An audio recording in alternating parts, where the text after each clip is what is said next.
बिस्मिल्लाहिर्रहमानिर्रहीम। आज हम वर्ब के हवाले से पार्टिसिपल की बात पढ़ेंगे। कौन सी बात पढ़ेंगे? पार्टिसिपल की। ये बहुत अहम बात है भाई। अभी हम वर्ब की बात पढ़ रहे हैं।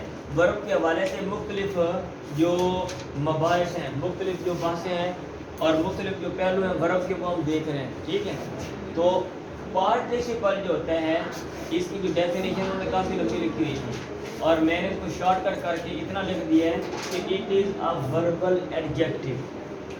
आप लिख लें, it is a verbal adjective. Adjective क्या होता है? इसमें सिफ्त। एडजेक्टिव क्या होता है? इसमें सिफ्त। और वर्बल, वर्ब क्या होता है? फेल। अब ये देखें, फेल और इसमें सिफ्त दोनों के कम्बिनेशन को पार्टिसिपल कहते हैं। इसमें वर्ब भी पाया जाए, काम भी पाया जाए और वो वसफ भी बन रहा हो। और वो क्या बन रहा हो? वसफ भी हो, उसमें वसफियत भी हो, इसमियत भी हो और फेलियत, फेल भी हो। अब मदरसे वालों आसान करो, मैं आसान करो, बजाय इसके कि आप 20 मिनट घूमते रहें, आप गौर व फिक्र करते रहो यार ये कौन सी बला है। भाई ये इसम फाइल और इसम मफूल है, ये इसम फाइल और इसम मफूल है। आज आपने इसम फाइल और इसम मफूल की बात पढ़ी है, क्योंकि आज पढ़ी है ना आपने, आप आज पढ़ी है ना कि इसम फाइल कब अमल करता है, इसम मफूल कब अमल करता है। तो ये इंग्लिश का इसम फाइल और इसम मफूल है। ठीक है, अब इसकी जो है ना वो दो किस्में। कितनी किस्में? दो किस्में। एक है प्रेजेंट पार्टिसिपल और एक है पास्ट पार्टिसिपल। इसकी काइंड्स कितनी हैं? दो। एक है प्रेजेंट और एक है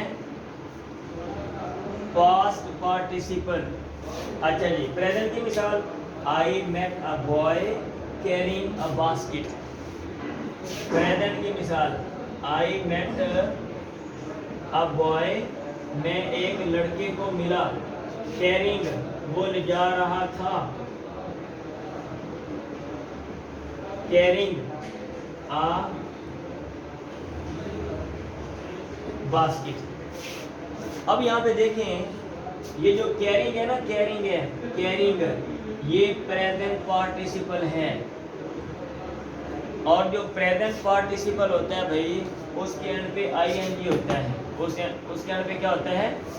आईएनजी। और उसमें ये बात होती है, वो कर रहा है, वो कर रहा था, कैरिंग, वो ले जा रहा था, अब बास्केट, एक बास्केट। और जो पास्ट है उसकी मिसाल लिख लें, deceived by his friend, he lost all hope। deceived, लिखें, deceived by his friends, इधर deceived by friends, comma, he lost all his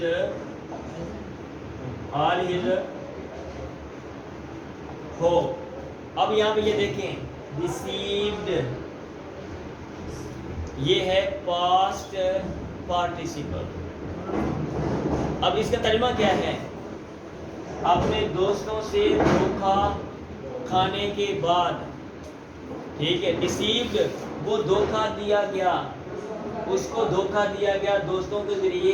अब he lost all his hope, उसने सारी उम्मीद खो दी, उसने सारी उम्मीद खो दी।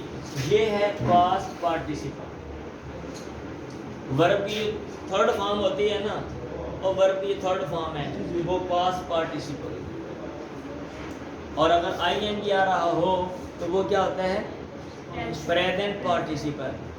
कंटिन्यूस के गर्दान में आप क्या लगाते हो? Present participle. पास्ट में आप क्या लगाते हो? पास्ट कंटिन्यूस में प्रेजेंट पार्टिसिपल। आईएनजी वाला लगाते हो ना, जो आईएनजी वाला होता है ना, वो इसम फाइल होता है। आसान लफ्जों में किताबों में नहीं लिखा हुआ, ओ भाई वो इसम फाइल होता है आईएनजी वाला, और जो थर्ड फॉर्म लगी होती है ना, जहाँ पे थर्ड फॉर्म लगी, एक है थर्ड फॉर्म, आप उधर एक्टिव वाइज और पैसिव वाइज में थर्ड फॉर्म आप लगा रहे हो, ठीक है, वो पार्टिसिपल नहीं उधर, आप इधर बनाए इसको। Decided by his friends, sorry deceived by his friends he lost all his hope, ये पास्ट पार्टिसिपल। समझ आ गई ये बात? अच्छा, अब इसमें ये जो पार्टिसिपल है, पार्टिसिपल ये एडजेक्टिव भी होता है। पार्टिसिपल क्या होता है? एडजेक्टिव भी होता है। अब ये मिसालों में गौर करें, ये देखें, अब मेटा बॉय कैरिंग, ये बंदा काम कर रहा है, ये क्या कर रहा है? काम कर रहा है। अच्छा, डिसीव्ड बाय फ्रेंड्स, जिसके ऊपर काम किया गया है, ये पास्ट पार्टिसिपल है। ये इसम मफूल है, इसम मफूल के ऊपर क्या होता है? काम होता है। अल मजरूब मारा हुआ, अल मालूम जाना हुआ, अल मंसूर मदद किया हुआ, तो ये इसम मफूल है, वो इसम फाइल है। और ये पार्टिसिपल है, ये एडजेक्टिव भी होता है। क्या होता है? एडजेक्टिव। तो इसकी जो तीसरी किस्म है वो है पार्टिसिपल एडजेक्टिव। क्या? Participle adjective. इसकी मिसाल, और भाई इसकी मिसाल, A rolling stone gathers no moss. A rolling stone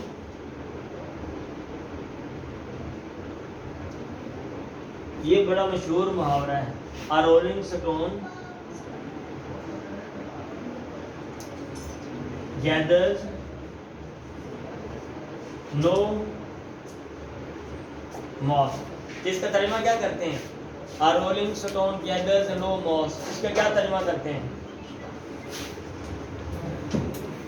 A rolling stone gathers no moss, इसका क्या तर्जुमा करते हैं जी? इसका तर्जुमा करते हैं धोबी का कुत्ता ना घर का ना घाट का, ये तर्जुमा करते हैं ना। और इसका इधर A rolling stone, इसको म्यूट कर लो, इसको ओ म्यूट कर लो भैया, एक तो आप लेट हो पर शोर मचा रहे हो, म्यूट करो इसको। A rolling stone gathers no moss, इसका क्या तर्जुमा करते हैं? धोबी का कुत्ता ना घर का ना घाट का। अच्छा, इसका जो लफ्ज़ी तर्जुमा वो ये है, A rolling stone, एक ऐसा पत्थर जो रोल करता रहता है, gathers no moss, उसके ऊपर काई नहीं जमती। gathers no moss, moss का क्या माना होता है? काई। एक पत्थर लड़कता रहेगा, उसके ऊपर काई जमेगी? पड़ा रहेगा तो काई जमेगी ना।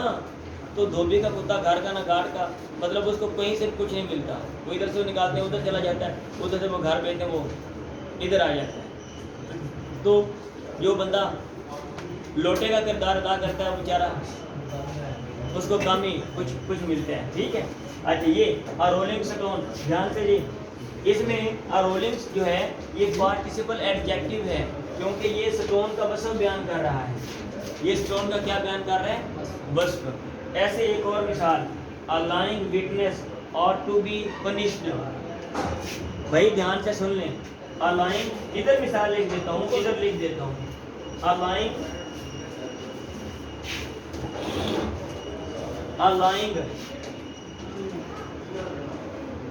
witness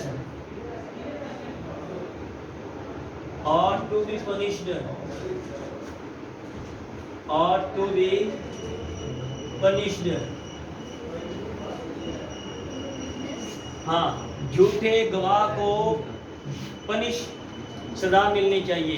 A lying witness ought to be punished, झूठे गवाह को lying witness ought to, O-U-G-H-T, ought to be punished, चाहिए कि उसको सजा दी जाए। अब यहाँ पे ये देखें जी, A lying ये पार्टिसिपल है, लेकिन ये वस्फ बयान कर रहा है, झूठ बोलने वाला, झूठ बोलने वाला, झूठे गवाह को सजा मिलनी चाहिए।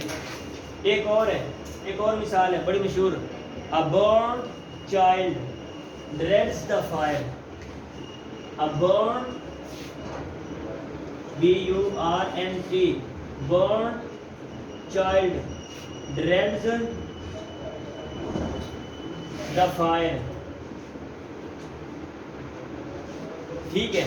A burnt child, जला हुआ बच्चा, dreads the fire, आग से डरता है, dreads the fire, आग से डरता है।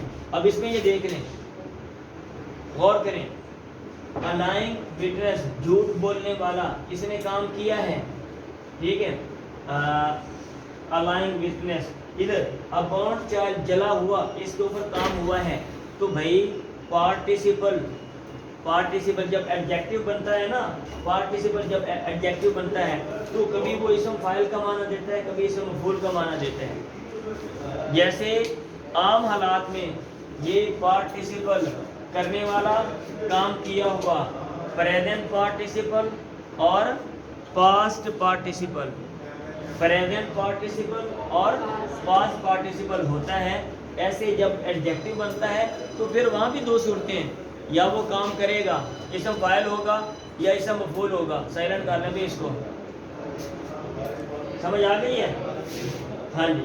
अब इसका सुन लें, अब मेरी बात समझ आ गई है। पार्टिसिपल का मतलब है इसम फाइल या इसम मफूल, ये मदरसे वाले जल्दी समझ जाएंगे। पार्टिसिपल का क्या मतलब है, इसम फाइल या इसम मफूल। इसम फाइल काम करने वाले के बारे में बताता है और इसम मफूल उसके बारे में बताता है जिस पर काम किया गया हो, ठीक है। और पार्टिसिपल की दो किस्में, प्रेजेंट पार्टिसिपल यानी इसम फाइल, पास्ट पार्टिसिपल यानी इसम मफूल। फिर ये जो पार्टिसिपल है ये इसमें वसफ भी बनता है। जब इसमें वसफ बनेगा फिर वहाँ भी दो सूरतें होंगी, या तो वो इसम फाइल होगा लाइंग, झूठ बोलने वाला, या इसम मफूल होगा, उसके ऊपर काम होगा, बर्न्ड चाइल्ड, जला हुआ, आग ने उसको जलाया, उसने खुद काम नहीं किया, उसने खुद काम नहीं किया, आग ने उसको जलाया है, बर्न्ड चाइल्ड। अब इसके इस्तेमाल तीन तरीकों से होता है। अभी सुन लें, पार्टिसिपल का जो यूज होता है, इसका जो यूज है वो कितने तरीकों से है, इसका जो यूज है वो कितने तरीकों से है, तीन तरीकों से है यूज। नंबर एक, एट्रीब्यूटिवली, ये इस्तेमाल होता है एट्रीब्यूटिवली।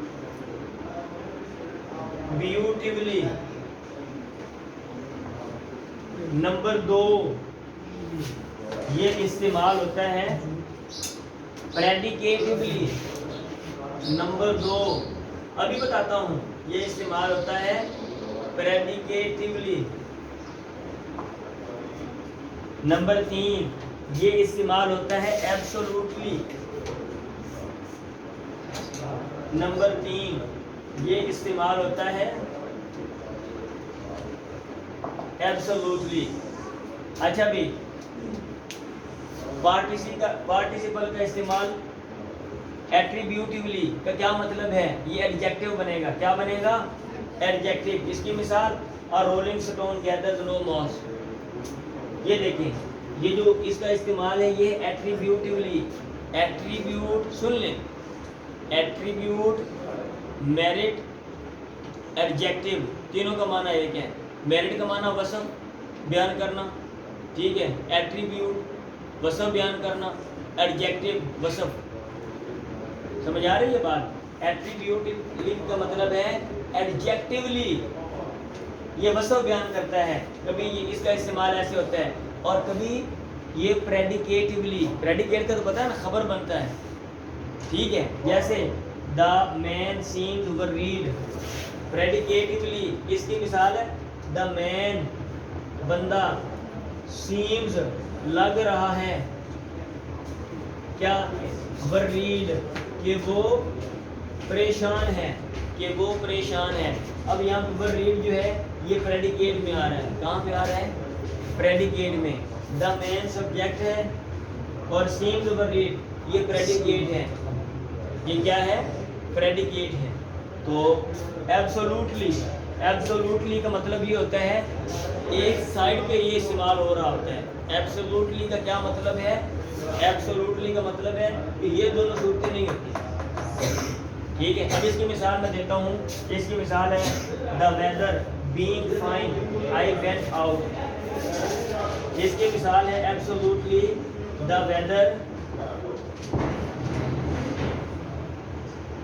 वेदर बीइंग फाइन, मौसम अच्छा होने की वजह से, the weather being fine I went out. इसमें बीइंग फाइन ये ING आ रहा है, ठीक है। ये पहले वाली दो सूरतें नहीं है। पहले वाली दो सूरतें नहीं है, इसको कहते हैं एब्सोल्युटली, इसका इस्तेमाल, इसका यूज एब्सोल्युटली, एब्सोल्युटली। अच्छा, ये जो एब्सोल्युटली जहाँ पे इस्तेमाल होता है वहाँ पे दो फ्रेजेस होती हैं, दो मुरक्कब नाकिस होते हैं। ये फ्रेज और क्लास मैंने आपको पढ़ाया हुआ है, पढ़ाया ना मैंने, वहाँ पे दो मुरक्कब नाकिस होते हैं। पहले को बोलते हैं एब्सोल्यूट फ्रेज और दूसरे को बोलते हैं नॉमिनेट फ्रेज। भाई आप ग्रामर पढ़ रहे हो नाहव वालों, नाहव में आप नाम नहीं पढ़ते हो, चीज़ों के नाम दिए जाते हैं, तो यहाँ भी इंग्लिश में नेम दिए हुए हैं, ये जुमले का ये नाम है, ये मुरक्कब नाकस है। तो ये वाला जो द वेदर बीइंग फाइन, इसमें इसको कहते हैं एब्सोल्यूट फ्रेज। क्या कहते हैं? Absolute phrase, PHRASE। और आगे वाली आई वेंट आउट, इसको कहते हैं नॉमिनेटिव फ्रेज। क्या कहते हैं? Nominative phrase. बात समझ आ रही है? नहीं समझ आ रहे? ये नाम दिए हुए हैं कि ये जो यहाँ पे एब्सोल्युटली इस्तेमाल होगा ना, वहाँ पे दो मुरक्कब होंगे। वहाँ पे क्या होंगे? दो मुरक्कब होंगे। आप मुझे ये बताओ, यहाँ पे दो मुरक्कब हैं, रोलिंग स्टोन, रोलिंग स्टोन या rolling stone gathers no moss. यहाँ पे दो मुरक्कब हैं, बताओ मुझे। Rolling stone gathers no moss, यहाँ पे दो मुरक्कब हैं? नहीं है। अच्छा, एक ही है। द मैन सीम्स वरीड, यहाँ पे दो मुरक्कब हैं, बंदा दिखा। अच्छा, अब यहाँ पे दो मुरक्कब हैं। द वेदर बीइंग फाइन, चूंकि मौसम अच्छा था। आई वेंट आउट, और दरमियान में कॉमा लगा हुआ है, तो यहाँ पे इसको कहते हैं एब्सोल्यूट फ्रेज और नॉमिनेटिव फ्रेज। अब इस सूरत में ऐसे जुमले को एक दूसरे जुमले में कन्वर्ट कर सकते हैं। ये मैं काइंड ऑफ सेंटेंसेस आपको पढ़ाऊंगा मैं, जुमलों की जो किस्में। तो ये वाला जो जुमला होता है ना, इसको कन्वर्ट उधर कर सकते हैं, उधर से कन्वर्ट करके इधर मतलब ला सकते हैं। जुमले की कई किस्में, उसमें अच्छी अंग्रेजी सीखने के लिए ज़रूरी होता है कि आपको वो सारी किस्मों का पता हो, और आपको जैसे एक्टिव वाइज पैसिव वाइज बनाते हो, आप उन जुमलों को भी कन्वर्ट करो, एक जुमले को दूसरे में, दूसरे को इधर। आपको एक तरीका नहीं आता, आप दूसरे तरीके से बना लो, वो नहीं आता तीसरे से बना लो, ताकि आप बात लिख सको, बोल सको। समझ आ रही है बात? चलें स्टॉप करेंगे।